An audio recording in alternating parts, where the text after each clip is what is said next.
Hello friends, எல்லாருக்கும் வணக்கம். இன்றைக்கி நான் ஒரு சூப்பரான கார சட்னியோடு வந்திருக்கேன்.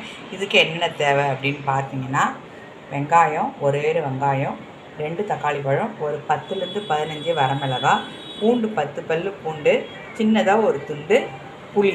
இதில் வெங்காயம் கம்மியாக தான் இருக்கணும், தக்காளி தான் ஜாஸ்தியாக இருக்கணும். அப்போ தான் சட்னி ரொம்ப நல்லாயிருக்கும். கண்டிப்பாக மிளகாய் இவ்வளோ வச்சா தான் நல்லாயிருக்கும். அதனால் இது எல்லாத்தையும் ஒன்றா போட்டு மிக்சியில் நல்லா வழவழன்னு முதல்ல அரைச்சிக்கணும். உப்பு சேர்த்து நல்லா வழவழன்னு அரைச்சிக்கணும்.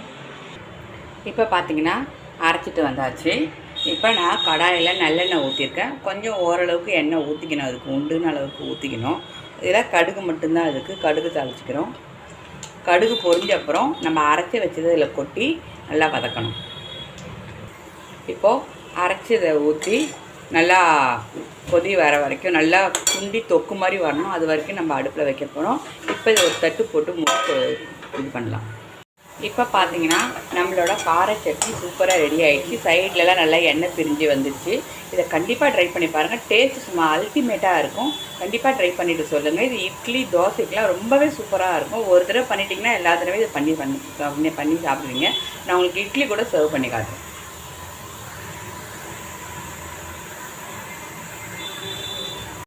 இப்போ பாருங்கள், சூடான இட்லி கூட சட்னியை சர்வ் பண்ணியிருக்கோம். சூப்பராக இருக்கும். கண்டிப்பாக ட்ரை பண்ணி பாருங்கள். பிடிச்ச மாதிரி சமைங்க. சேனலை மறக்காமல் சப்ஸ்கிரைப் பண்ணுங்கள். தேங்க்யூ.